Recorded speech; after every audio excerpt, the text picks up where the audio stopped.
Unveiling the Fox's Secret, Understanding Be Cunning. Hello, language enthusiasts. Today, we're diving into a phrase that's as sly as it is interesting: be cunning. This phrase can be a bit tricky, so whether you're a cunning linguist or a beginner on the prowl for knowledge, this video is tailored just for you. Let's unravel the mystery behind this intriguing phrase and learn how to use it cleverly in our daily conversations. What does it mean to be cunning?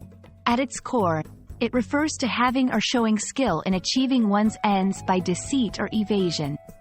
It's often associated with being clever, but there's a twist. It implies a degree of craftiness and slyness. A cunning person may be good at fooling others or navigating tricky situations in ways that are not always straightforward or honest.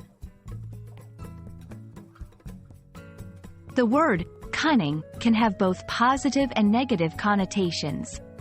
On the bright side, it suggests resourcefulness and a certain sharp-witted intelligence.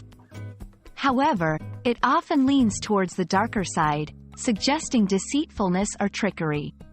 Think of the cunning fox in fairy tales, admired for its cleverness but often feared for its deceptive nature. To understand how to use be cunning properly, let's look at some examples. In the game of chess, one must be cunning and anticipate the opponent's moves. The detective was praised for his ability to be cunning and solve complex cases. Notice how the phrase fits into situations that require strategic thinking and a bit of guile.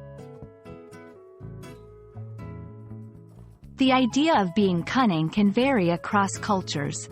In some, it's celebrated as a sign of intelligence, while in others, it's frowned upon for its association with dishonesty.